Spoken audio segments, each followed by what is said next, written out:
Hey everyone, it feels like it's friggin' bright over here for some reason, but we're gonna press on and keep working on this material. A reminder, please always like the video and subscribe to the channel if you're not subscribed yet. Share the video with whoever you think might be interested, and join me on minds.com at Chef Leopard so that you can be part of this investigation of the world that we call Bold Like a Leopard. Now, Joe Biden. What can we say about this guy? The fact is that it seems the media is trying to give him a coronation before he's actually had to work on earning the people's trust as the nominee and therefore the presumptive presidential candidate of the media. And of course, secondly, the Democratic Party, and thirdly, American citizens. But there's so many flaws in his whole campaign that you have to wonder exactly when are they going to process the fact that Joe Biden, there's a reason that he was not a success when he ran on his own in 1988 and in 2008. And now, 12 years later, he's going to give it another go. Can he not take a hint and realize that there are certain issues with him that just will never be resolved? So, I wrote this article for the Hard News, and I went through a number of issues where Joe Biden has essentially changed so much that people can go back and look at him over his entire career and say, well, it looks like he's basically sold his soul in order to accommodate the new elite within the party. Back in the day, he would do that for the old elite, which included people who nowadays would be seen as irredeemably racist and bigoted for the new elite. But here was the reaction from Erin Burnett to Biden's election announcement. Good evening. I'm Erin Burnett. Out front tonight, Trump takes Biden's bait. The president lashing out at Biden as the former vice president took the stage late today in his first 2020 rally in the must-win state of Pennsylvania. Just a question: what would Biden's bait normally be? You know, like a 12-year-old kid or something? That's the real question that people ought to be asking. If I'm going to be able to beat Donald Trump in 2020, it's going to happen here. Donald Trump is the only president who's decided not to represent the whole country. We're reminded again that we are in a battle. We are in a battle for America's soul. Have to choose hope over fear, unity over division, and maybe most importantly, truth over lies. Biden's decision to take the fight straight to Trump is clearly getting under Trump's skin. The president firing off 4 tweets today directed at Biden. He loves to call him Sleepy Joe Biden. And Biden obviously has been on Trump's mind ever since the former VP announced he is running. So it's just been a few days. Look at what we've heard from Trump. How do you beat president? How do you do it? I would say easily. I don't know what the hell happened to Biden. I don't know. It just doesn't look like the same Biden. I said, is that really Joe Biden? He doesn't look the same to me. When you look at Joe, I've known Joe over the years. He's not the brightest light bulb in the group.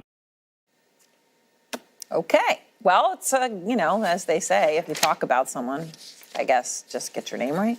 Look, it is a fight, though, that aides would prefer President Trump sit out. Sources tell CNN tonight that the president's political advisors have warned him, don't do it. Don't go after Biden, that you could be elevating a potentially formidable rival.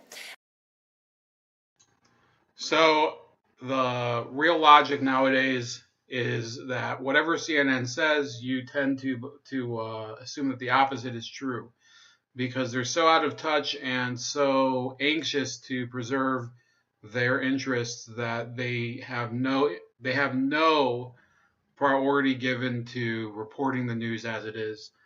And the truth is, if you look at some of those clips, for example, Trump was asked about Joe Biden So they know that Trump is going to answer the question. A weasel would have probably ducked the question and said, Joe Biden, I'll wait till the nomination process is over. But Donald Trump is in cases like this, he's not a weasel. And the fact is that when you look at Joe Biden, there's no reason in my mind that Donald Trump should be, nervous about having to face him. A lot of people talk about how he was a better debater in 2012 against Paul Ryan. I want people to remember that Paul Ryan is the best enemy that Paul Ryan has. He's his own worst enemy. That's what I'm trying to say. These people, they analyze everybody so wrong. At the time, it was assumed that Paul Ryan would be a good vice presidential nominee, and it turned out that Ryan was actually the perfect person to oversee the weak GOP House majority later, and I think it was like 2 years later, he took over as Speaker. So they misjudge these people all the time, and I believe that they're misjudging Joe Biden as not only the favorite to defeat Donald Trump, which some of them still believe, but also the favorite to win in the Democratic nomination field. And I say this even though, look, I don't have statistics to point to, because I would say the polling now at this moment is heavily skewed. It says, yeah, Joe Biden is going to be the nominee, and he has this insurmountable lead over what's his name, over Sanders or whatever. I don't believe those polls for a second. In fact, at the end of this article, I cite the fact that at this point in 2015, right, so 4 years ago from today, Hillary Clinton had a 62% share of the Democratic primary polling, and she had a much clearer field than Joe Biden does.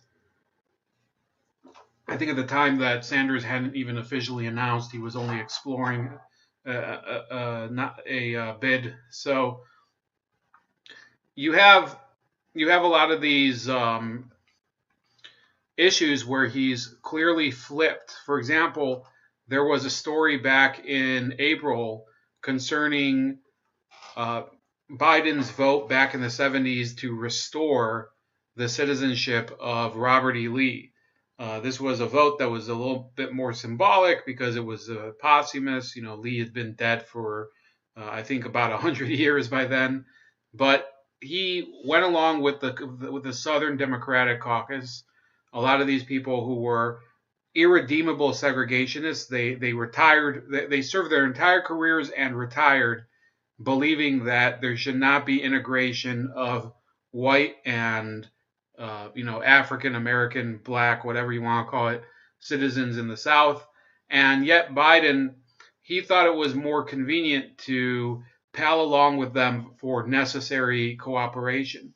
And let's be honest, back in the 1970s, that's not that unusual or unreasonable of a stance. But the fact is, it doesn't give you points for courage. It doesn't give you points for being forward thinking. And it certainly doesn't give you points for fulfilling the diversity vision of the Democratic Party in the 21st century. It just makes him seem, he is an anachronism. Joe Biden is a dinosaur. And you can see it with examples of how he behaved with respect to immigration. Nowadays, he says that Donald Trump is behaving with brutality towards immigrants and that he's a national embarrassment. I don't want to have to remind you that it was under the Obama administration, and not only them. I think Bush was also a piece of crap too when it comes to the border. Neither of them really wanted to solve it. Donald Trump is at least setting it as a priority. He might not have succeeded yet, but this is something that Biden said back in 2006. I voted unlike most Democrats, and some of you won't like it. I voted for 700-mile fence. But let me tell you, we can build a fence 40 stories high. Unless it changes the dynamic in Mexico. Why I believe the fence is needed is not related to immigration as much as to drugs. I'm the guy that wrote the National Crime Bill. I'm the guy that wrote the National Drug Act. I'm the guy that wrote the law that set up a drug czar. People are driving across that border with tons of everything from byproducts from methamphetamine to cocaine to heroin. It's all coming up through corrupt Mexico. Wait, was that Joe Biden or was that Trump? So that's just one example. And here's another example. In 2006, not even talking about crime, talking about more adaptability of immigrants in America. Okay. And so I think they're split. I don't know. Let me talk to something unsavory now, the issue of immigration. Yeah. Is there a Democratic Party position which accommodates the need to stop illegal entry, punish people who hire people at cheap wages illegally, and also gives hope to people who live here illegally and people who want to come here right now?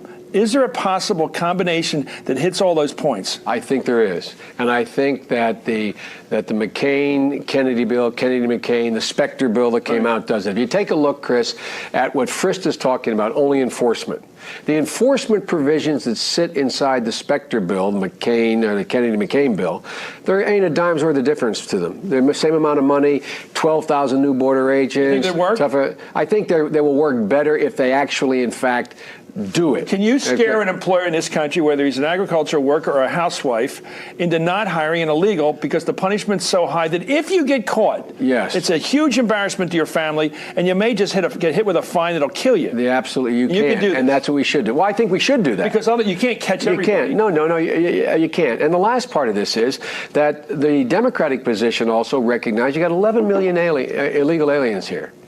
They have to have a way to earn their way into the deal. This is an amnesty. They're required to take 11 years' worth. They pay a fine. They got to learn to speak English. They got to pass tests. I like the English part. Yeah. I like the English part. By the way, if we want the problems of Canada right now, keep encouraging people to keep their foreign language. English is going to unite this country potentially. It always has in the past. I can't think of a country that has two languages as their accepted languages that is doing all that well, including Switzerland and or Canada. It divides us. Yeah. And you can't talk to each other. Anyway, thank you, Senator Joe Biden. We've solved it. You've done it. Yeah, how does that jibe with this idea of a multicultural, diverse America? It doesn't, and that's really the issue with, looking at the Democrats as a party that embraces differences and the way people. I understand, I'm not a person who's especially strong on issues of immigration. I would say that I've moved certainly closer to the Trump aspect of it because it is out of control. You'd have to be an idiot to believe that immigration is not a problem in America. And Joe Biden has moved steadily away from a rational position like he did at the time into embracing this virtue signaling nonsense that America can just absorb literally all of the immigrants from south of the border, and you can't even say the words illegal alien anymore because nowadays they're called undocumented immigrants. Another thing is here, so with respect to Russia, and we can't play this clip because it's about 45 minutes long, but Joe Biden, he published an op-ed in Foreign Affairs magazine, that's a different one, in January 2018. And he made this ridiculous bid to say, well, I know how we're supposed to deal with Russia.